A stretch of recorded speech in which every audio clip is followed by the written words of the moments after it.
space in that room, but it was like looking at two separate dimensions.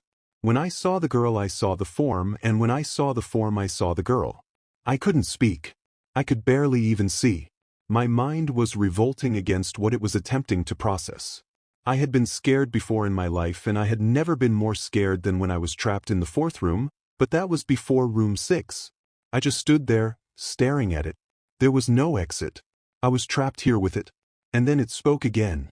David, you should have listened. When it spoke, I heard the words of the little girl, but the other form spoke through my mind in a voice I won't attempt to describe. There was no other sound. The voice just kept repeating that sentence over and over in my mind, and I agreed. I didn't know what to do. I was slipping into madness, yet couldn't take my eyes off what was in front of me. I dropped to the floor. I thought I had passed out, but the room wouldn't let me. I just wanted it to end. I was on my side, my eyes wide open and the form staring down at me. Scurrying across the floor in front of me was one of the battery-powered rats from the second room. The house was toying with me, but for some reason, seeing that rat pulled my mind back from whatever depths it was headed, and I looked around the room. I was getting out of there. I was determined to get out of that house and live and never think about this place again. I knew this room was hell, and I wasn't ready to take up a residency. At first, it was just my eyes that moved. I searched the walls for any kind of opening. The room wasn't that big, so it didn't take long to soak up the entire layout. The demon still taunted me, the voice growing louder as the form stayed rooted where it stood.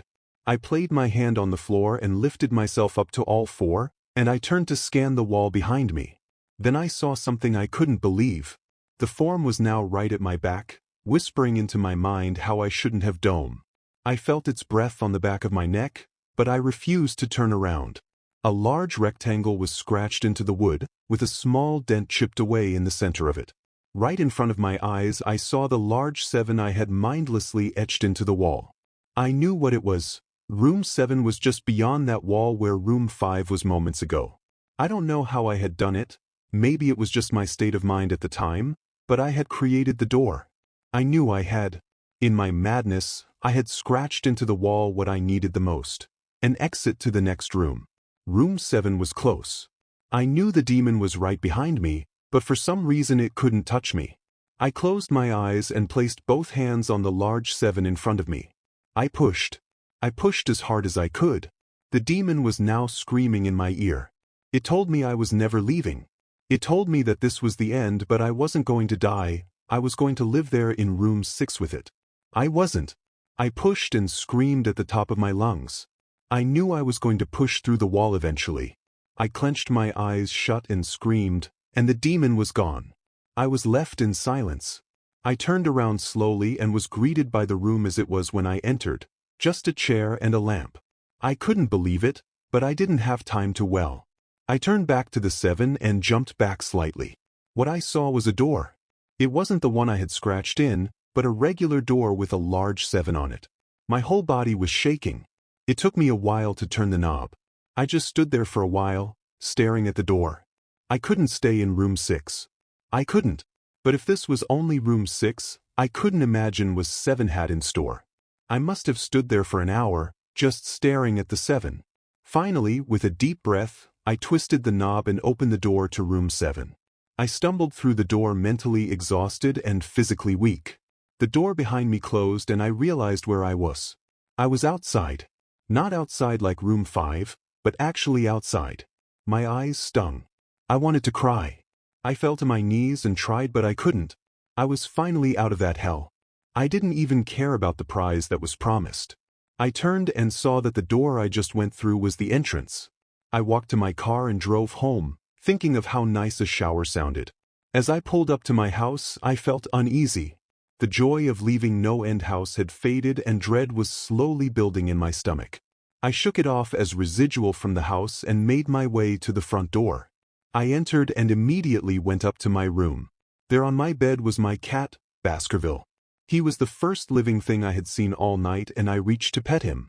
He hissed and swiped at my hand. I recoiled in shock, as he had never acted like that. I thought, whatever, he's an old cat. I jumped in the shower and got ready for what I was expecting to be a sleepless night. After my shower, I went to the kitchen to make something to eat. I descended the stairs and turned into the family room. What I saw would be forever burned into my mind, however. My parents were lying on the ground, naked and covered in blood. They were mutilated to near unidentifiable states. Their limbs were removed and placed next to their bodies, and their heads were placed on their chests facing me. The most unsettling part was their expressions. They were smiling as though they were happy to see me. I vomited and sobbed there in the family room. I didn't know what had happened. They didn't even live with me at the time. I was a mess. Then I saw it, a door that was never there before. A door with a large 8 scrawled on it in blood. I was still in the house. I was standing in my family room, but I was in room 7. The faces of my parents smiled wider as I realized this. They weren't my parents. They couldn't be, but they looked exactly like them. The door marked 8 was across the room, behind the mutilated bodies in front of me.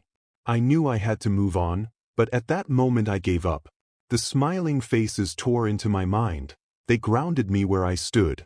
I vomited again and nearly collapsed. Then the hum returned.